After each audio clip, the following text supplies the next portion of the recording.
Hello, it is part 2 of chapter 2. In part 3, the conquest. Okay, here we go. Ben forgot all about being the oldest and the fact that he ought to be responsible and set a good example for the other children. "Come on," he said ecstatically. The professor, who had been hurrying to catch up with the boys, saw them running towards the mini-cycles.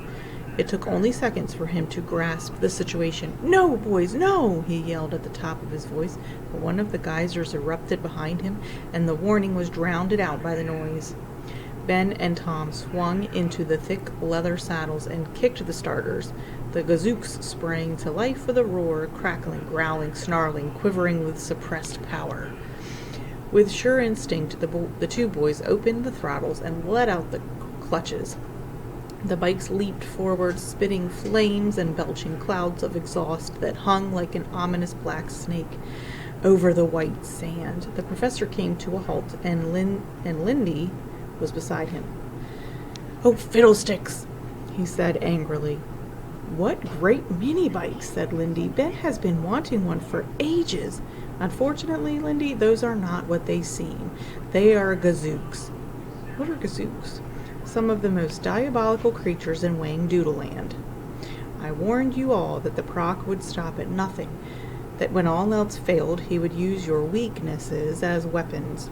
The boys' desire completely overcame their sense of caution, and they walked right into his trap. Lindy was stunned. "You mean they aren't motorbikes, they're creatures?" "I meant just that." "Wow." The boys careened past her in wide sliding turns, the tires gouging out deep furrows of flying sand. "What's so terrible about gazooks anyway? The boys are just taking a ride." "No, they're not. What they don't know is that once you get on a gazook, you can never get off." The noise was deafening. Lindy put her hands over her ears. The boys raced back and forth across the desert, laughing and joking, mowing down the little red cactus plants, and generally causing havoc. When they finally tired of their high-speed maneuvers, they tried to slow down, but discovered, to their horror, that they could not. The brakes would not respond at all. Ben's gazook turned sharply and raced toward the stump. As it came abreast of the professor, the gazook reared up, giving Ben a split second in which to yell, "I can't stop this thing!" The creature crashed down and roared off across the sand, with Ben bouncing hard in the saddle. He saw Tom heading directly towards him and swerved to avoid a collision. Tom was shouting, "What do I do, Ben? What do I do?" The wiffle bird flew into the air and screamed, "Up a gum tree!" "What does she mean?" asked Lindy. "It's an expression meaning there's no place to go," said the professor, looking very bewildered. "Is that all it means?" "Don't bother me, Lindy. I'm trying to figure it out." "Up a gum tree!" shrieked the wiffle bird again. She flew around and around frantically. The professor covered his face with his hands. Lindy tugged at his sleeve, but he seemed not to notice her. She tugged again. "What is it?" His voice was sharp with annoyance. "I'm sorry, Professor, but I just want to say one thing." She waited until the gazooks had roared past. "Are you sure that the wiffle bird doesn't mean something else? Perhaps it's like you told us, She's saying one thing and means another." The professor looked at Lindy. Then he looked around and spotted the grove of weird-looking trees behind the stump. "My gosh, Lindy!" He clapped a hand to his head. "You're an angel, an absolute angel!" He ran across the sand, waving his arms and yelling to the boys as loudly as he could, "Head for the trees! Head for the trees!" Ben heard him and nodded in understanding. He could feel the creature beneath him straining to pull in a different direction. It took all his strength to keep the gazook pointing toward the trees. They crashed headlong into the grove, and a remarkable thing happened. The gazook sank into a thick, sticky-looking substance that covered the ground. Long bands of rubbery pulp became enmeshed in the spokes of the wheels, clogging and slowing them down until the bike was forced to a halt. The professor ran to the edge of the grove. "Get off, Ben! Get off now!" he yelled, and jumped neatly to one side as the Gazook carrying Tom shot past him and plunged into the mire. The boys leaped from the thrashing, churning creatures. "Try to climb the trees," the professor cried. Stumbling, plunging, dragging themselves along through the thick gum, muscles trembling with fatigue, the boys managed to pull themselves into a tree. The Gazooks roared with frustration and lay on the ground in fits of rage. Their wheels were jammed, their fenders dented and buckled from the crash. They lunged and struggled until they were upright once more, then shook themselves and spat and choked on the gum. Slowly, laboriously, they heaved themselves out of the grove and onto dry land. With a howl of rage, they raced away towards the foothills, snarling, snapping, and belching black exhaust until they became mere specks on the horizon, and finally disappeared. The professor stood gazing up at the boys. Ben saw the anger written on his face. "I'm sorry, Professor. I'm really sorry." "I should hope so. You could have been killed. Or you could have broken something. Any one of us could have been run over." The professor was shaking with mingled relief and rage. "Seldom have I seen such a brilliant display of enthusiasm and daring. What a pity you wasted it on a mere self-indulgence. How much better it would have been if you had channeled all that energy and directed it towards something constructive." He sat down and put his chin on his hands and gazed moodily across the desert. Ben discovered that however he tried, he could not get down from the tree. The more he moved, the more he was trapped. After a few moments, he cleared his throat and called tentatively, "Professor, I'm having a bit of a problem. I'm stuck." "I'm not surprised," the professor replied. "You're up a gum tree." "I am?" "You both are." Tom asked, "How are we going to get out of this mess?" The professor did not look at them. "I can only think of one way right now, and that is to chew your way out. It'll take a while. You better get started." There was a pause. "You mean we have to chew this? The whole tree?" Tom was appalled. "Well, it's gum, isn't it? I thought all boys liked gum. If you can think of a better way down, then by all means try it." Benjamin reluctantly picked a piece of the bark and chewed on it. His eyes widened with surprise. "This tastes like bubble gum. It really does. Try it, Tom."